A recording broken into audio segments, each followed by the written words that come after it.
था। धर्म शब्द का अर्थ क्या है? धारणातीति धर्म, धारण करने से धर्म नहीं, किसी चीज को होल्ड करना।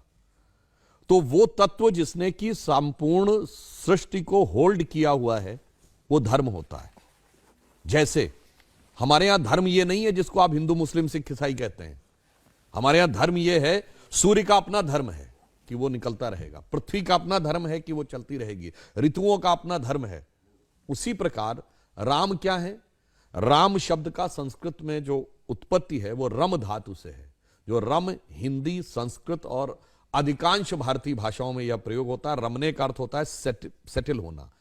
आपने शब्द सुना होगा ना, रमता जोगी, रमता जोगी बहता पानी। बहुत मन रम रहा है इसमें, लोग कहते हैं बहुत रमे हुए हो इसमें। रमणीक स्थान यानी वो चीज जिसमें आप सेटल हो जाएं। तो राम शब्द का जो व्याकरण के अनुसार अर्थ है वो है रमन्ते इति रामः, यानी वह तत्व जिसमें कि सारा संसार, सारी सृष्टि, सारा ब्रह्मांड, सारा क्रिएशन सेटल्ड है, दैट इज राम। तो धर्म ही धारण करता है और राम भी उसी के प्रतीक हैं जिसने कि संपूर्ण सृष्टि को धारण कर रखा है। इसलिए रामो धर्मः विग्रह एकदम सही व्याख्या जाएंगे। जैसे आपसे कहते हैं ना कि आपको साइंस पढ़नी है, मान लीजिए हमने इंजीनियरिंग पढ़ी, तो फोर्स क्या है, मास क्या है, एक्सेलरेशन क्या है, वेलोसिटी क्या है, इसकी डेफिनेशंस पता होंगी तब तो न्यूटन्स लॉ पढ़ पाओगे कि F is equal to ma क्या है, force is equal to mass into acceleration क्या है।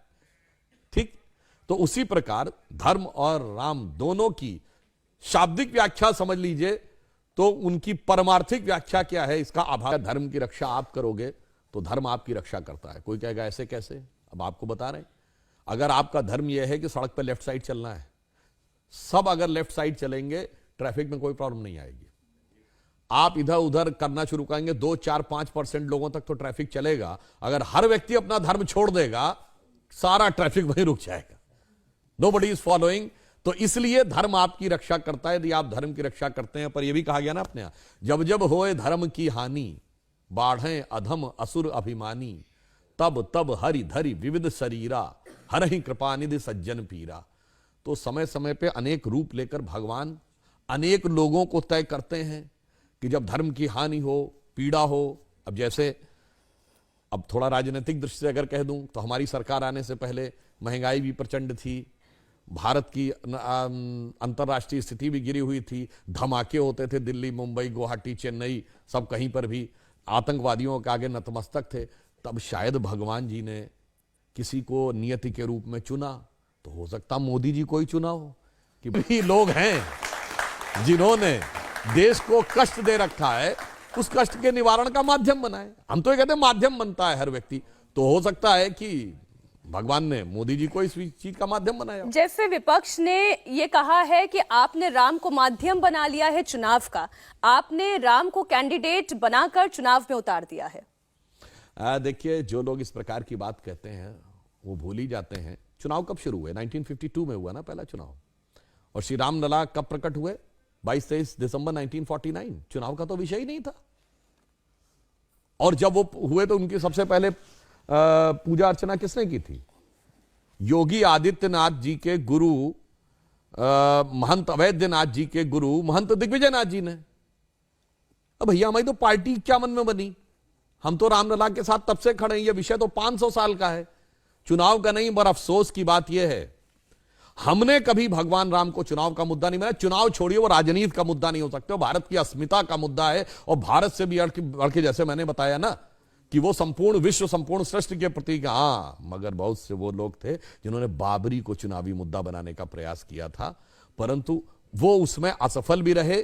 और आज जिस स्थिति में पहुंचे, इस कारण से उनके मन में वो फीलिंग आती है कि वो चुनाव की बात हम बाबरी को याद करेंगे। अब ये बात हम पहले भी कह चुके हैं, पुनः कह सकता हूं। बाबरी को याद करेंगे तो बाबरी परंपरा में 4 भाई थे ना, शुजा, मुराद, दारा और औरंगजेब। एक ने 4 का कत्ल कर दिया था, 3 का, और सगे बड़े भाई दारा शिकोह का सर काट के थाली में सजा के जेल में शाहजहां को डाल के उसके पास भेजा था।